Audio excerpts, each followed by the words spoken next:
Hello everyone. हमने अभी तक जर्नल और जीएसटी वाला चैप्टर बहुत अच्छे से किया और उसके आपको मैंने एक्स्ट्रा क्वेश्चन भी दिए जो नोट्स में से थे और बुक से भी आपको करने के लिए दिए और आपने कर भी लिए होंगे।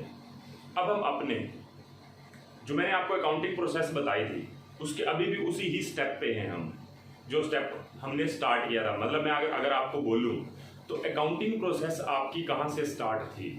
आप देखें, सबसे पहले अकाउंटिंग प्रोसेस के लिए सोर्स डॉक्यूमेंट, फिर वाउचर्स। हालांकि मैंने एक जगह पे ये भी कहा था वाउचर्स को ना वाउचर वाले चैप्टर में ही डिस्कस कर लेंगे कि वाउचर बीच में क्यों आता है, कब आता है, किस सिचुएशन में, या सीधा सोर्स डॉक्यूमेंट से भी काम चल सकता है। और सोर्स डॉक्यूमेंट क्या होते हैं वो भी मैंने आपको बताया था। सोर्स डॉक्यूमेंट क्या होते हैं, अगर आप स्टार्टिंग की जर्नल की क्लासेस देखेंगे तो आपको पता लग जाएगा कि सोर्स डॉक्यूमेंट किसी भी ट्रांजेक्शन का सबूत, वो सोर्स डॉक्यूमेंट है। ठीक है, अब वो सोर्स डॉक्यूमेंट के बेसिस पे बहुत सारे बिजनेस वाउचर प्रिपेयर करते हैं अपने लेटर हेड पे, अपने नाम से। ठीक है, वो वाउचर होते हैं कैश ट्रांजेक्शन वाले नॉन कैश ट्रांजेक्शन वाले भी। फिर कैश के अंदर डेबिट वाउचर होते हैं, क्रेडिट वाउचर होते हैं, तो ऐसा कुछ होता है। ठीक है, तो अब मैं अगर आपको फर्दर बात करूं, हमने उसी सोर्स डॉक्यूमेंट या वाउचर के बेसिस पे एज द केस में भी, मतलब कई क्या करते हैं बिजनेस सोर्स डॉक्यूमेंट से वाउचर प्रिपेयर करते हैं, कहीं सीधा डायरेक्टली सोर्स डॉक्यूमेंट से जर्नल प्रिपेयर करते हैं। ठीक है, अब मैं आपको बोलूँ अकाउंटिंग प्रोसेस जो थी आपकी, सोर्स डॉक्यूमेंट, वाउचर के बाद जर्नल। आपने जर्नल एंट्रीज कर ली, आपको अच्छे से आ गई होंगी और कोई डाउट भी नहीं होगा। आपने 2 चैप्टर करे हैं जर्नल के, एक विदाउट जीएसटी वाला और एक विद जीएसटी वाला। तो आपने जर्नल कर लिया, तो इसके बाद आपका नेक्स्ट स्टेप क्या था, लेजर। आपको ध्यान होना चाहिए लेजर क्या था। लेजर में क्या होता था, लेजर में क्या होता था कि जितनी भी ट्रांजेक्शन्स हुई हैं उसको पर्टिकुलर हर एक अकाउंट में डालना, क्लासिफाई करना, उसमें पोस्ट करना। मतलब अगर मैं आपको कहूं कि मैंने राम को सेल किया है, राम से कैश मिला है, या मैंने राम को डिस्काउंट अलाउड किया है, या राम ने मुझे सेल्स रिटर्न किया, वो सारी ट्रांजेक्शन एक ही जगह जहां पे मिलेंगी वो क्या होता है, लेजर। जैसे अगर आप किसी से उधार पे कुछ भी गुड्स खरीदते हैं तो उसका सारा हिसाब किताब अगर उसने कच्चे पे लिख रखा है तो उसको बार बार ढूंढना पड़ेगा कि इस पर्सन का नेम कहाँ पे आ रहा है। उसका एक ही जगह पे इकट्ठा कर देना हिसाब किताब, जिसको पक्के पे काम करना क्या बोलेंगे, लेजर हो जाएगा बस। ठीक है ना, तो वो लेजर अभी भी स्टार्ट नहीं होगा क्योंकि उससे पहले कुछ और बातें भी हैं। वो क्या है वो समझना है। देखो, जब बिजनेस का साइज छोटा होता है ना तो आप जर्नल पे ही काम कर सकते हैं, लेकिन जब बिजनेस का साइज बढ़ जाता है ना तो आपको सब जर्नल बनानी पड़ती हैं। सब जर्नल या उसको सब्सिडरी बुक्स बोले तो आपको वो बनानी पड़ती है। ठीक है, तो सब्सिडरी बुक्स का मतलब क्या है, सबसे पहले हम इसको समझेंगे अच्छे तरीके से। ठीक है, तो पहले मैं आपको वही चीज समझाऊंगा। हालांकि मैंने वो कैश बुक का फॉर्मेट बना दिया था, लेकिन मैं अभी उसको रब करके ना पहले मैं आपको वही चीज समझाऊंगा। देखो, आपकी जो अकाउंटिंग प्रोसेस थी बताना, सबसे पहले सोर्स डॉक्यूमेंट, शॉर्ट में लिख रहा हूं, फिर वाउचर्स, फिर जर्नल, फिर लेजर, फिर ट्रायल बैलेंस और फिर फाइनेंशियल स्टेटमेंट। और फाइनेंशियल स्टेटमेंट के 2 पार्ट होते हैं, जो प्रॉफिटेबिलिटी बताता है और जो फाइनेंशियल पोजीशन बताता है। जो आपकी प्रॉफिटेबिलिटी बताता है वो आपका होता है trading and profit and loss account. मैं पीएनएल अकाउंट लिख रहा हूँ फिलहाल, और बैलेंस शीट, क्योंकि हम ये चीज नहीं पढ़ रहे अभी, ये आएगी, जब आएगी तब डिस्कस कर लेंगे। मैं बात कर रहा हूँ कि आपने जर्नल कर ली है, मैं स्पेस बनाने के लिए इसको थोड़ा रब कर रहा हूँ। आपने जर्नल कर लिया है, आगे की बात नहीं करते अभी हम। अभी जर्नल भी पूरी नहीं हुई, मेन बात ये है। देखो, जर्नल में भी 2 पार्ट है। जर्नल में एक तो यही जर्नल ही है, मतलब मैं आपको ये बोलूं, जर्नल का मतलब स्मॉल बिजनेस है आपका या लार्ज बिजनेस है। अगर आपका स्मॉल बिजनेस है ना तो सारा काम जर्नल में हो जाएगा, लेकिन अगर आपका लार्ज बिजनेस है ना तो आपको सब जर्नल बनानी पड़ेगी। सब जर्नल क्या होती है, सब जर्नल को हम क्या बोल सकते हैं, सब्सिडरी बुक्स। हिंदी में अगर वर्ड बोले सब्सिडरी का मतलब क्या होती है, हेल्प जो करती है, सहायक, वो बुक्स। ठीक है, तो सब्सिडरी बुक्स। अब सब्सिडरी बुक के अंदर मैंने बात करनी है सब्सिडरी बुक्स होती कैसे कैसे काम करती हैं। तो अब हम जो ये चैप्टर कर रहे हैं जो अगले 2 चैप्टर्स करेंगे, सब्सिडरी बुक, मतलब सब्सिडरी के अंदर ही पार्ट है वैसे कैश बुक, और अलग से एक अदर सब्सिडरी बुक का भी है जिसमें कैश बुक को छोड़ के बाकी सारी बुक्स होंगी। तो मैं उसके ऊपर अब बात कर रहा हूँ। मतलब हमारे बिजनेस का साइज बढ़ गया है, हमारा सारा का सारा काम जर्नल में नहीं हो सकता, इसीलिए अब हम सब जर्नल बनाएंगे, यानी सब्सिडरी बुक्स बनाएंगे। और जब बिजनेस का साइज बढ़ जाए तो फिर जर्नल नहीं बनती, फिर सब्सिडरी बुक ही बनती है। ठीक है, अब हमारा फोकस क्या है? अभी भी हम जर्नल कर रहे हैं अकाउंटिंग प्रोसेस के प्रैक्टिकल एस्पेक्ट में, अभी भी हम पहले पार्ट पे ही हैं। पहले पार्ट के अंदर 4 चैप्टर हैं, जर्नल, जीएसटी, कैश बुक और अदर सब्सिडरी बुक्स, ये चारों हैं। ठीक है, अब हम इस पे आते हैं। सिर्फ मैं आप सब्सिडरी बुक के ऊपर बात कर रहा हूं, यानी सब जर्नल जो लार्ज बिजनेस के लिए है।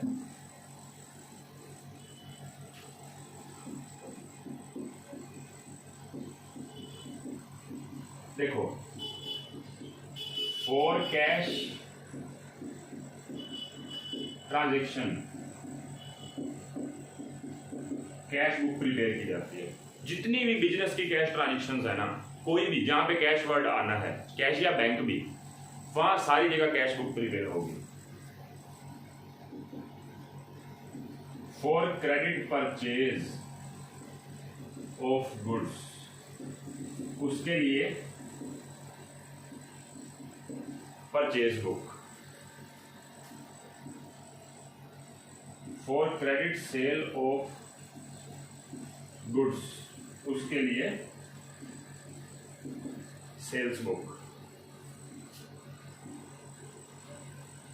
फॉर रिटर्न ऑफ गुड्स, अब रिटर्न कौन सा हो सकता है? सेल्स रिटर्न भी, परचेज रिटर्न भी। आपके पास भी गुड्स आ सकते हैं, आप भी किसी को वापस कर सकते हैं, तो उसके लिए या तो purchase return, PR book purchase return, और एसआर मतलब सेल्स रिटर्न बुक। अच्छा, ऐसी ट्रांजैक्शंस भी हो सकती हैं जो इसमें से किसी के अंदर ना आए, वो सारी कहां जाएंगी?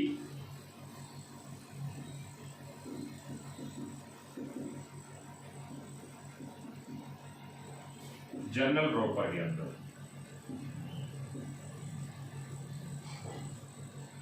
जर्नल प्रॉपर के अंदर देखो, मैं आपको एक चीज बता दूं, आप जर्नल और जर्नल प्रॉपर में डिफरेंस समझ जाना। जर्नल प्रॉपर तब बनता है, क्रेडिट वैसे होता है, date, particular, ledger, folio, amount, debit, amount, credit. लेकिन वो ट्रांजैक्शंस जो इन 1, 2, 3, 4, 5 इन 5 बुक्स में कवर नहीं होती ना, वो ट्रांजैक्शन जाएगी जर्नल प्रॉपर। मैं आपसे क्वेश्चन पूछता हूँ, आपका खुद के आंसर आने चाहिए। मेरे को आवाज नहीं आएगी, लेकिन आपको खुद को आवाज आनी चाहिए। मैं आपसे ये पूछता हूँ, आपने गुड्स परचेज करे कैश में, कौन सी बुक में आना चाहिए? गुड्स परचेज करे कैश में, कैश बुक में। गुड्स सोल्ड करे कैश में, कैश बुक में। आपने मशीनरी खरीदी कैश में, कैश बुक में। आपने सैलरी पे की, वेजेस पे की, इंटरेस्ट रिसीव किया, कमीशन मिली, जहां पे कैश वर्ड आ रहा है ना एक बार भी ट्रांजैक्शन के अंदर, वो सारी की सारी कैश बुक में। Every transaction, each and every transaction किसके अंदर आएगी? कैश बुक के अंदर। अब फर्दर आगे बात करते हैं, क्रेडिट परचेज ऑफ गुड्स। मैं आपसे पूछता हूं, आपने मशीनरी खरीदी उधार पे, अब इसने बोला है क्रेडिट परचेज, तो उधार वाली जितनी भी ट्रांजैक्शंस हैं वो सारी परचेज बुक में आनी चाहिए अगर आपने खरीदी है तो। लेकिन लेकिन लेकिन ध्यान से सुनना, मैंने क्रेडिट परचेज ऑफ गुड्स बोला है, एसेट्स नहीं। क्रेडिट परचेज ऑफ गुड्स मतलब अगर आपका काम मशीनरी का था ना, मशीनरी खरीदने बेचने का, तो आपकी परचेज बुक में आएगी, नहीं तो जर्नल प्रॉपर में। मतलब अगर आपने उधार पे मशीनरी खरीदी है तो जर्नल प्रॉपर में, लेकिन अगर आपने उधार में गुड्स खरीदे हैं तो परचेज बुक में। उधार में गुड्स बेचे हैं तो सेल्स बुक में, लेकिन उधार में अगर मशीनरी बेची है या फर्नीचर बेचा है या कोई भी एसेट्स बेची है तो जर्नल प्रॉपर में। अब मैं कह रहा हूं मशीनरी नकद में खरीदी है तो जर्नल प्रॉपर में नहीं। नकद तो चाहे गुड्स हो चाहे एसेट हो, कैश में चाहे गुड्स हो चाहे एसेट्स हो, दोनों की दोनों कैश बुक में ही आएंगी। लेकिन उधार में अगर हमने गुड्स खरीदे हैं तो परचेज बुक में, उधार में एसेट खरीदी है तो जर्नल प्रॉपर में। क्लियर है बात? इसी तरीके से अगर हमने कैश में गुड्स बेचे हैं चाहे एसेट्स बेची है कैश बुक में, उधार में गुड्स बेचे हैं सेल्स बुक में, उधार में एसेट्स बेची है जर्नल प्रॉपर में। ठीक, और सुनो, आपके पास वापिस आ गया कुछ का मतलब क्या? गुड्स, सिर्फ goods, for return of goods, ना कि कोई और एसेट्स। अब आपने किसी से एसेट्स खरीदी थी, वापस कर दी, खराब थी, तो वो थोड़ी ना, आपने कोई मशीनरी खरीदी थी, खराब थी, आपने वापस कर दी, वो नहीं, वो तो आपकी आएगी जर्नल प्रॉपर में ही। आपको ये चीजें बेसिक पता होनी चाहिए। मैं आपसे पूछता हूँ सैलरी ड्यू की क्या एंट्री करते हो? जर्नल आप चैप्टर कर चुके हो, सैलरी की एंट्री क्या होती है? सैलरी ड्यू की, salary account debit to outstanding salary, salary debit to outstanding salary. वो कहाँ पे लिखते हो आप? कहाँ पे लिखोगे? क्या सैलरी टू आउटस्टैंडिंग सैलरी मतलब अभी दी नहीं है सैलरी, कैश बुक में कवर नहीं हो सकती, गुड्स परचेज है नहीं, गुड्स सेल है नहीं, कुछ सेल्स रिटर्न नहीं है, परचेज रिटर्न नहीं है, तो कहाँ पे? जर्नल प्रॉपर में।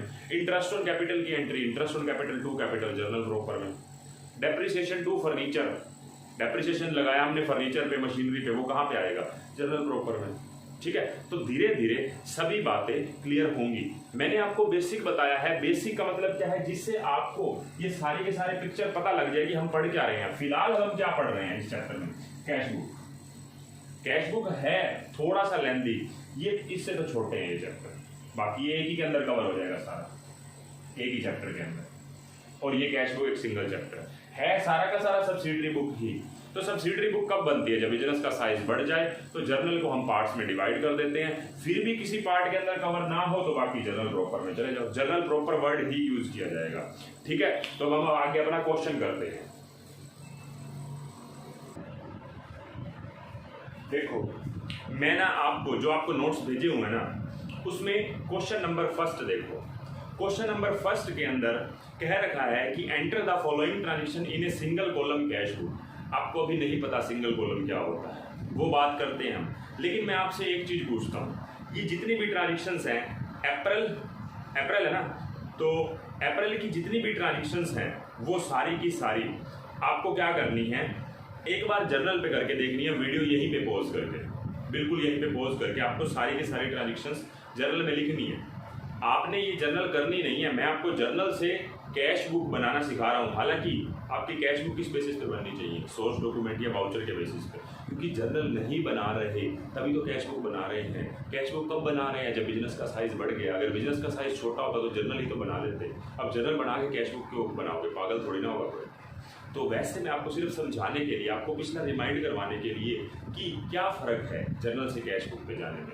ठीक है, तो आप आराम से पहले टाइम लेके 5-7 मिनट वीडियो यहीं पे पॉज करके आप पहले सारे के सारे ये लिखें अपने आप, जर्नल एंट्रीज जो है। ठीक है, फिर उसके बाद मैं साथ साथ आपको समझाता हूँ फिर। ठीक है, तो मैं मान के चलता हूँ कि आपने अभी वीडियो पॉज करके पहले करी होंगी, मैं अब आगे कंटिन्यू कर रहा हूँ।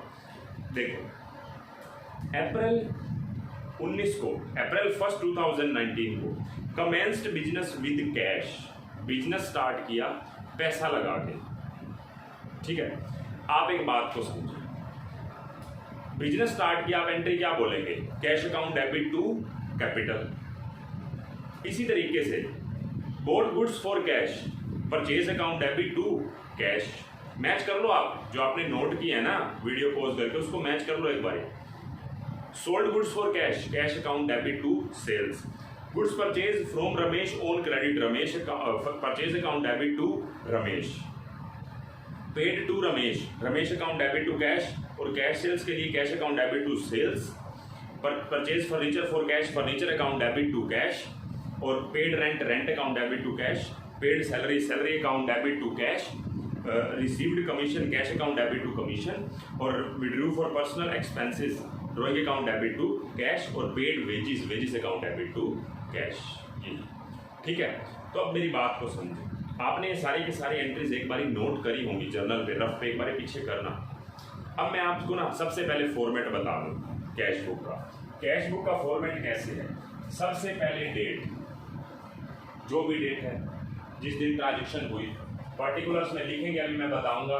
ये डेबिट साइड है और ये क्रेडिट साइड। इसको हम क्या बोल देते हैं? ये रिसिप्ट साइड है, और ये पेमेंट साइड है। ये साइड रिसिप्ट को बता रही है, ये साइड पेमेंट को बता रही है। उसके बाद आता है वाउचर नंबर। मैंने आपको बोला वाउचर, वाउचर क्या है? एक सबूत ही तो है हमारी ट्रांजेक्शन हुई थी।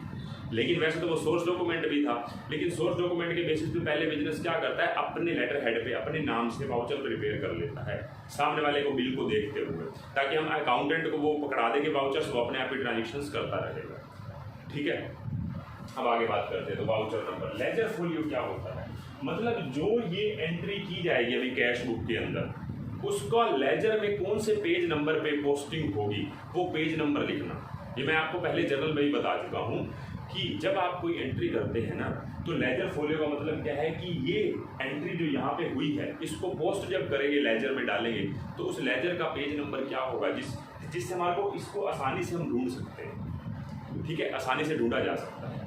आगे उसके बाद अमाउंट, फिर डेट, फिर पर्टिकुलर में पेमेंट, फिर voucher number, ledger folio and amount, ये होगा आपका। ठीक है, अब आगे हम बात करते हैं। देखो हम एक एक ट्रांजेक्शन पे बात करते हैं, टाइम लेंगे, अच्छे से करेंगे एक क्वेश्चन जिससे आपको कंफर्टेबल फील हो। ठीक है, सबसे पहले मुझे बताओ, commence business with cash, cash account debit to capital, बस इतना मुझे बता दो। उस ट्रांजेक्शन के अंदर जो आप बोल रहे हो cash account debit to capital, उसमें कैश खुद डेबिट हुआ या क्रेडिट हुआ? Cash account debit to capital का मतलब कैश डेबिट हुआ। कैश डेबिट का मतलब क्या है, कैश आया या गया। डेबिट व्हाट कम्स इन, मतलब कैश आया, मतलब रिसिप्ट हुई। तो आपको करना पता है क्या है, जब कैश डेबिट हो रहा है ना, तो उसके डेबिट साइड में जो फर्दर दूसरा अकाउंट आया था उसको डेबिट में लिख दो, टू कैपिटल। कौन सी डेट है, अप्रैल 1। ठीक है, उसके बाद कितना अमाउंट है ये, 1 लाख रुपए। आगे देखो, बोट गुड्स फॉर कैश, हमने गुड्स खरीदे हैं कैश में, जनरल एंट्री बस बताओ। Purchase account debit to cash, to cash हो रहा है। टू कैश का मतलब बताना क्या है, टू कैश का मतलब क्या है, कैश जा रहा है। Credit what goes out, cash खुद क्या है, क्रेडिट है। जब कैश क्रेडिट है ना, मतलब जा रहा है, तो उसके क्रेडिट साइड में लिख दो। उसके अगेंस्ट दूसरा अकाउंट कौन सा था, purchase. Purchase account debit to cash था ना, कैश जा रहा है, तो उसके क्रेडिट साइड में लिख दो बाय परचेजेस। कौन सी डेट है, अप्रैल 2, 2019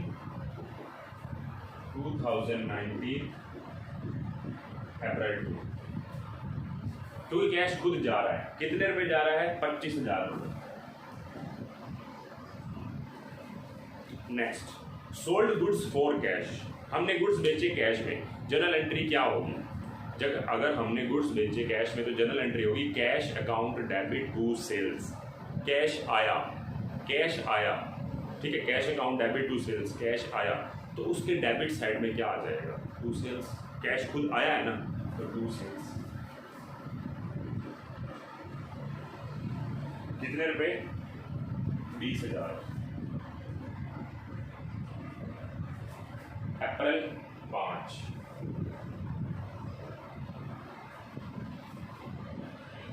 उसके बाद goods purchase from Ramesh on credit, general entry बस बोलो, goods purchase from Ramesh on credit. हम एंट्री क्या हो रही है, purchase account debit to Ramesh, कहीं पे कैश वर्ड आ रहा है, purchase account debit to Ramesh में कहीं पे कैश आ रहा है, नहीं आ रहा, ना डेबिट में ना क्रेडिट में। मतलब ये कौन सी परचेज है, उधार परचेज है, क्रेडिट परचेज ऑफ गुड्स है। अब बताओ क्रेडिट परचेज ऑफ गुड्स कहाँ पे आती है, अभी सब्सिडरी बुक की सारी बातें बताई थी मैंने।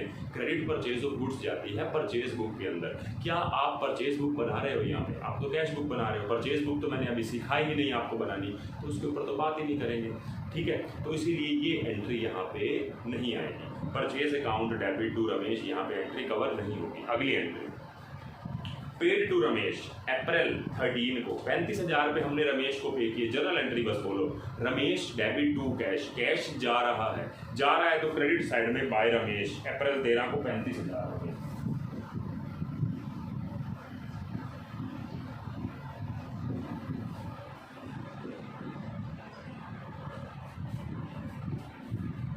अच्छा, उसके बाद अप्रैल 15 को कैश सेल्स, कैश सेल्स कितने की हुई है, कैश सेल्स है 40,000 रुपए की। तो कैश आया, cash account debit to sales, cash खुद क्या है, डेबिट है, आ रहा है कैश, तो टू सेल्स। बहुत सिंपल बात है, कोई ज्यादा मुश्किल नहीं है। कितने रुपए है, कैश सेल्स हमारी 40,000 रुपए, और अप्रैल 15 को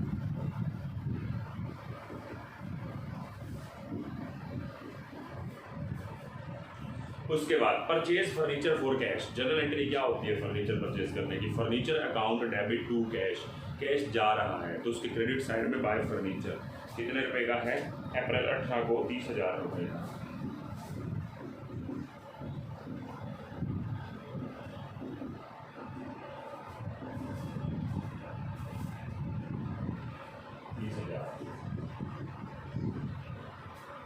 अच्छा, पेड रेंट, अप्रैल 20 को रेंट पे किया, रेंट डेबिट टू कैश, तो बाय रेंट 1900 रुपये अप्रैल 20 को।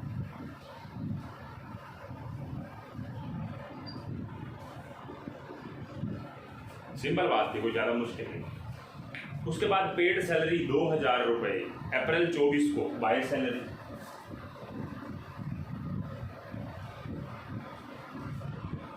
अप्रैल 24 को बाय सैलरी 2000 रुपये। अप्रैल 24 के बाद रिसीव्ड कमीशन, जनरल एंट्री बोलो, कमीशन रिसीव करने की आप एंट्री करोगे, cash account debit to commission, ये करते हैं। कैश यहाँ पे क्या है, आ रहा है, कैश डेबिट है, डेबिट वर्ड कम्स मतलब टू कमीशन, कौन सी डेट पे है, अप्रैल 26।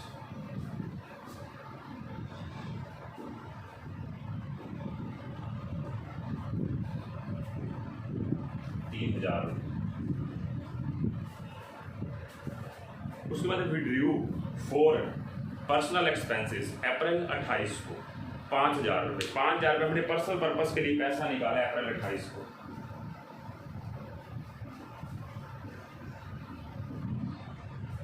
बाय ड्रॉइंग्स 5,000 रुपये,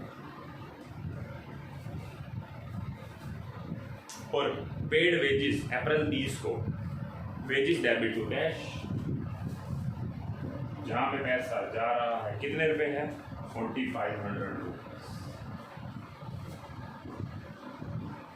ठीक है, तो आपने सारी की सारी ट्रांजेक्शन्स करी, अभी पूरा नहीं हुआ काम, अभी पूरा नहीं हुआ, आपने भी ट्रांजेक्शन्स नोट किए। अच्छा, बात ये आती है कि आपको सबसे पहले तो फॉर्मेट पता होना चाहिए कि इन द बुक्स ऑफ, किसकी बुक्स में कर रहे हैं, कैश बुक, फिर उसके बाद date, particulars, voucher number, ledger folio amount, date, particular, voucher number, ledger folio amount. Notebook पे जब अटेम्प्ट कर रहे हैं ना क्वेश्चन को, तो वहाँ पे आप उसको उसमें हॉरिजॉन्टल शेप में कर ले, वर्टिकल ना रखें। हालांकि दूसरी नोटबुक आती है जो वो वाली होती है हॉरिजॉन्टल वाली, तो और भी बढ़िया है। नहीं तो अगर आपके पास वर्टिकल वाली है, A4 शीट टाइप है ना, तो उसको क्या कर लें आप, उसको हॉरिजॉन्टल कर लें नोटबुक को, तो उसी से ही क्वेश्चन आपका हो पाएगा अटेम्प्ट अच्छे से। ठीक है, तो कैश बुक के क्वेश्चन ऐसे ही किए जाते हैं। अभी मैं आपको और भी समझा रहा हूँ इसकी टोटलिंग करके। देखो बच्चों, आपको करना क्या है, अब जितना भी पैसा आया है, जितना भी पैसा आया है और जितना भी पैसा गया है, जितना पैसा आया है, जितना पैसा गया है, आपने उससे देखना है कि आपके पास कितना बैलेंस पड़ा हो। जैसे मैं आपको बोलूं, आप इस सारे का टोटल करें, मतलब आपके पास टोटल रिसिप्ट्स कितने की आई है, 1,63,000 रुपए की।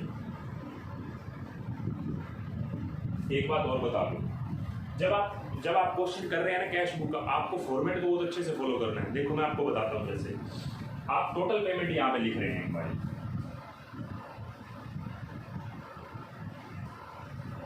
टोटल पेमेंट्स मान लो जैसे आपकी बन रही है 1,03,400 रुपए। अब टोटल रिसिप्ट बिल्कुल इसके सामने ही होनी चाहिए, ये नहीं कि टोटल रिसिप्ट यहाँ पे लिख देते हैं, यही पे तो खत्म हो रहा है, यहाँ पे लिख देते हैं टोटल रिसिप्ट, आपके नंबर कट जाएंगे। आपको बिल्कुल इसको आमने सामने लिखना। मान लो पेमेंट कम है, रिसिप्ट ज्यादा है, तो पेमेंट फिर भी यहीं पे टोटल आएगी, बिल्कुल सामने होनी चाहिए ये इसके, ये बात ध्यान रखना। तो मैं इसको यहाँ से हटा रहा हूँ, बेशक स्पेस रहे बीच में, कोई दिक्कत नहीं। ये आपकी टोटल रिसिप्ट्स हैं, मतलब आपके पास पर्टिकुलर एक अप्रैल मंथ के अंदर 1,63,000 रुपये आए, गए कितने, 1,03,400 रुपये। मैं आपसे पूछता हूँ कि आपके पास 1,63,000 रुपये आए हैं और गए हैं 1,03,400 रुपये, तो कितने रुपए बच गए, आपके पास बच गए 59,600 रुपये। 59,600 रुपये मतलब आपके पास बैलेंस पड़ा है, बैलेंस पड़ा है किस दिन, अप्रैल 30 को, जिसको हम बोल देंगे बाय बैलेंस CD, 59,600 रुपये अप्रैल 30 के दिन। फिर आप इसको टोटल कर देंगे दोबारा से,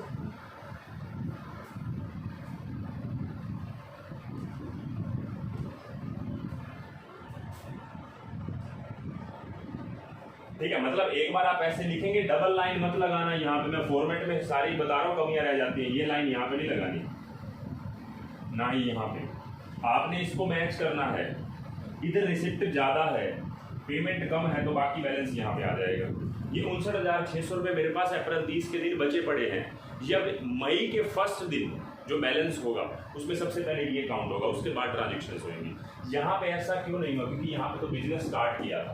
देखो यहाँ पे बिजनेस स्टार्ट किया है, पैसा लगा के, cash account debit to capital, मतलब इस महीने तो बिजनेस स्टार्ट हुआ है अप्रैल के महीने में। अब मई में ये थोड़ी ना है कि जो 59,600 रुपये बचे पड़े हैं उसको आग लगा देंगे पैसे को, मई में दोबारा से नया काम स्टार्ट करेंगे। नहीं, इसी बैलेंस को हम आगे कैरी करेंगे। इसको सीडी का मतलब क्या है? सीडी का मतलब ये है बाय बैलेंस, पूरा लिख देता हूं मैं, बाय बैलेंस सीडी। सीडी का मतलब कैरिड डाउन। कैरिड डाउन का मतलब क्या है? इस बैलेंस को हम कैरी करेंगे कौन से महीने में? मई में। फिर मई में जो बैलेंस बच जाएगा उसको कहाँ पे कैरी करेंगे? जून में। जो भी पैसा पड़ा होता है नेक्स्ट मंथ में आगे कैरी करके जाएगा ना, ये थोड़ा ना कि उसको आग लगा देंगे, उसको फेंक देंगे पैसे को। तो इसको बोलते हैं by balance CD, carried down. मतलब इधर के टोटल में से ये लेस कर दो तो ये आपका बैलेंस आगे कैरी हो जाएगा, फिर दोबारा से टोटल कर दो, इन दोनों को इक्वल हो जाएगा।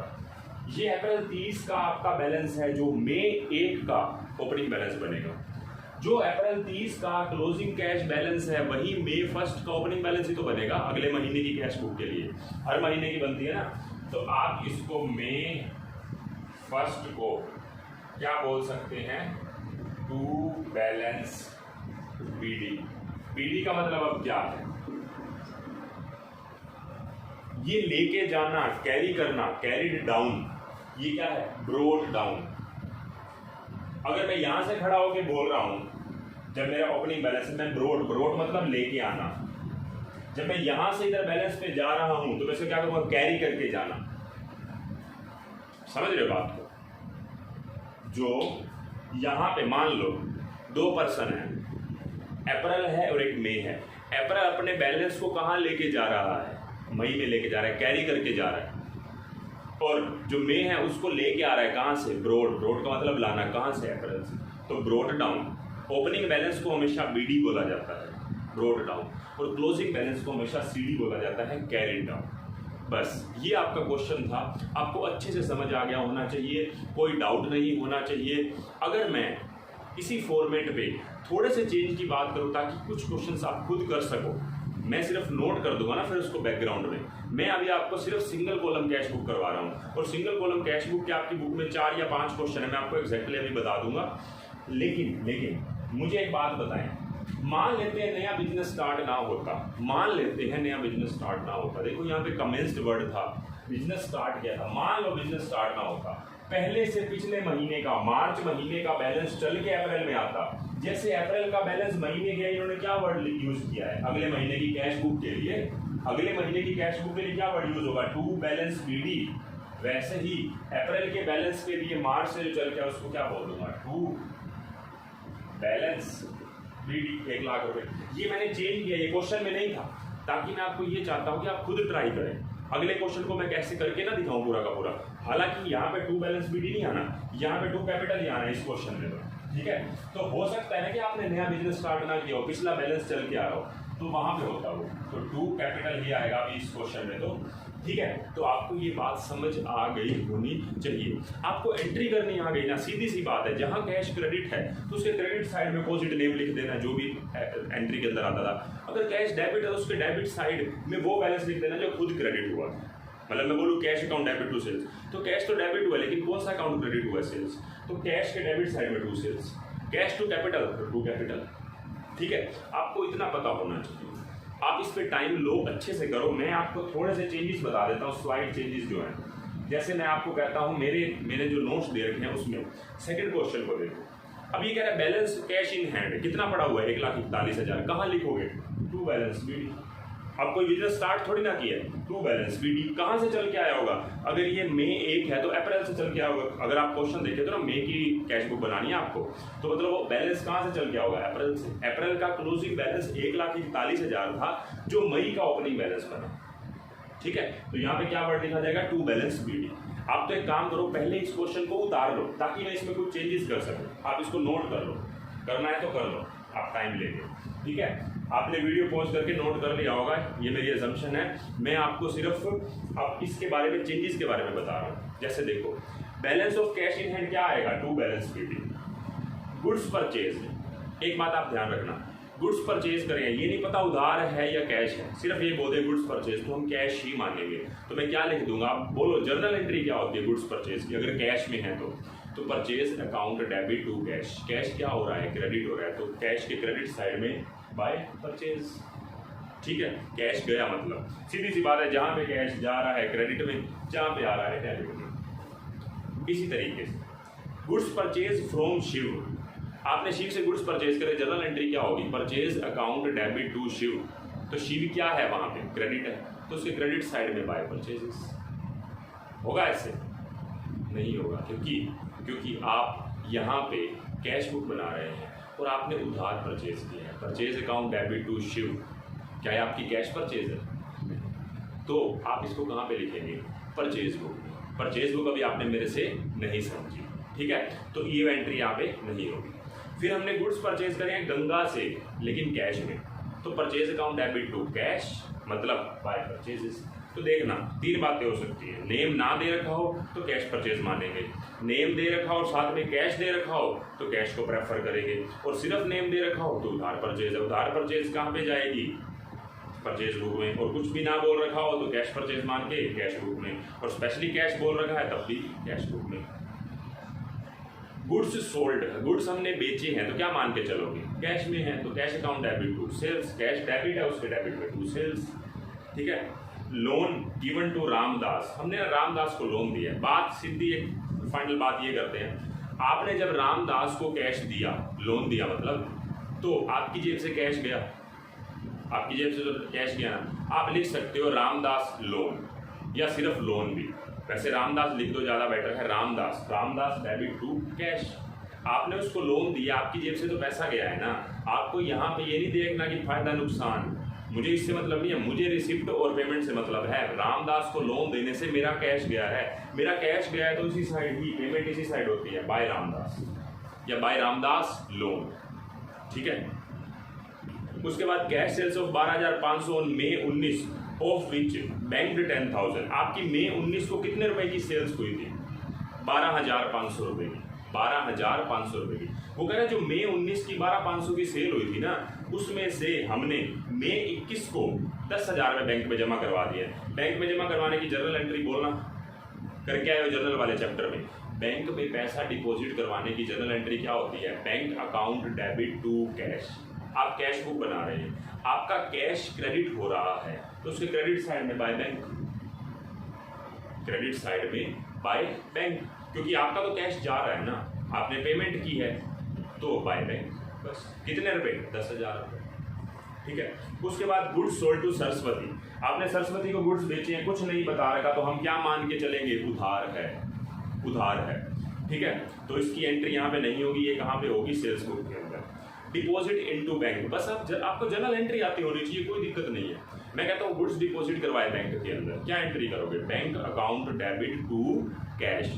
कैश खुद क्या हो रहा है, कैश खुद क्या हो रहा है, यहाँ पे क्रेडिट हो रहा है, मतलब कैश जा रहा है तो बाय बैंक। ठीक है, goods sold to Ramdev in cash, हमने रामदेव को गुड्स बेची है कैश में, एंट्री क्या होगी, cash account debit to sales, तो कैश खुद डेबिट है तो उसके डेबिट साइड टू सेल्स।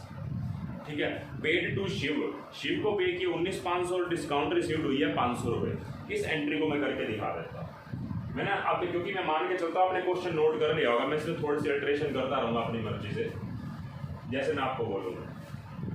कोई भी स्पेस थोड़ा सा ले लेता हूँ मैं, जैसे यहाँ पे आपने शिव को पे किए हैं, शिव डेबिट कितने रुपए, 19,500 रुपये, तो कैश कितना जा रहा है, 19,500 रुपये आपका कैश जा रहा है। डिस्काउंट कितनी रिसीव हुई है,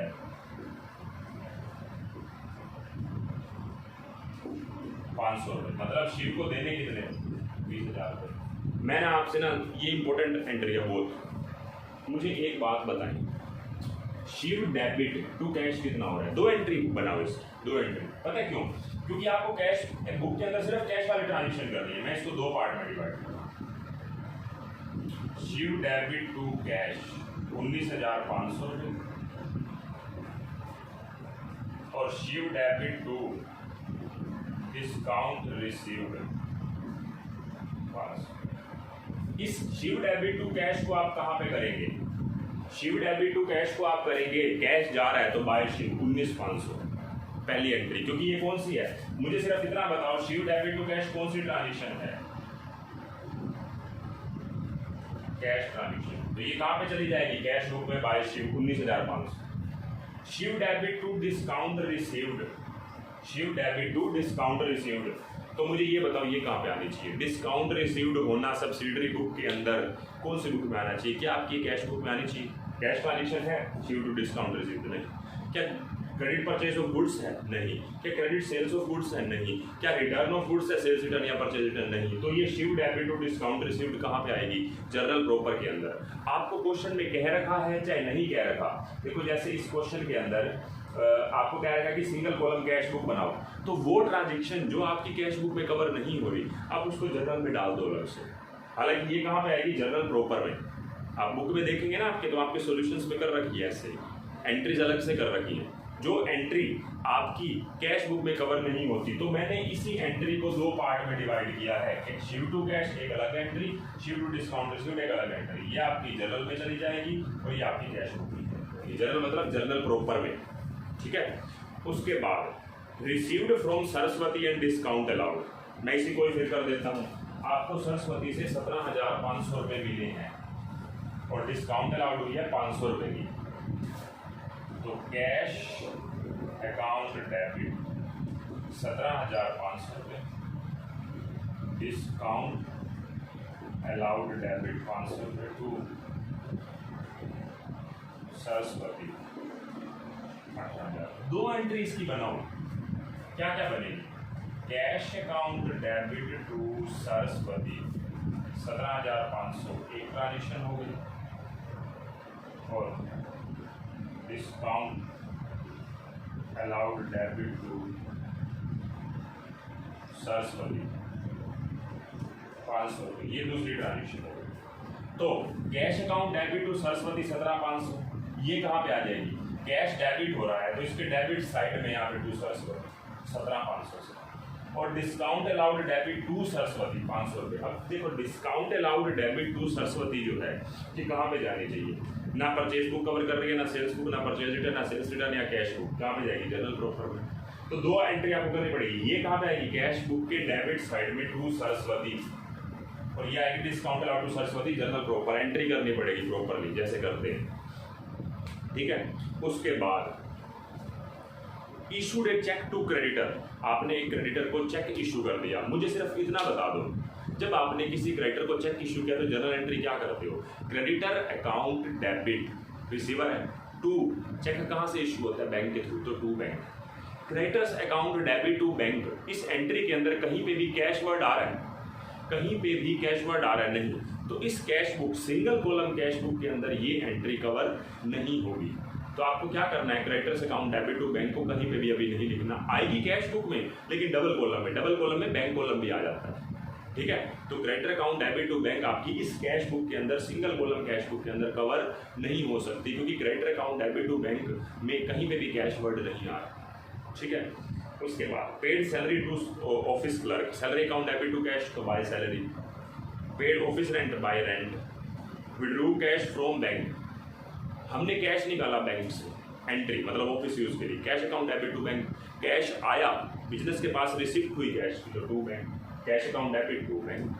बस आपको काम वही करना है, पीछे वीडियो करके देख लो, टोटल रिसिप्ट टोटल पेमेंट बिल्कुल सामने, फिर इसमें से ये लेस करके जो बैलेंस बचेगा उसको बोलेंगे by balance CD.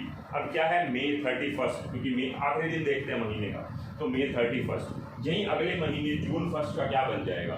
Opening balance बन जाएगा। बस इतना ही है। मैं आपको नेक्स्ट क्लास में ये क्वेश्चन करके दिखाऊंगा, लेकिन आपने खुद करना है।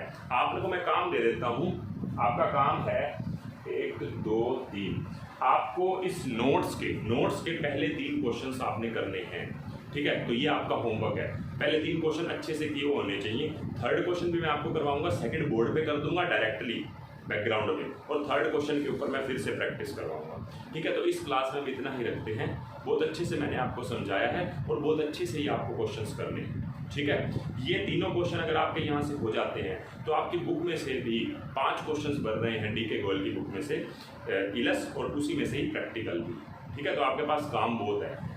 एक और क्लास लगेगी, आपका सिंगल कॉलम बिल्कुल खत्म हो जाएगा। अगर कोई डाउट होगा भी सही तो बिल्कुल खत्म हो जाएगा। फिर भी आपको करने हैं 3 यहाँ से, 5 और 5 10 और 3 13 क्वेश्चंस आपने ट्राई करने हैं अगली वीडियोस देखने से पहले। एक बार ट्राई जरूर करने। ठीक है, तो इस क्लास में इतना ही। Bye bye.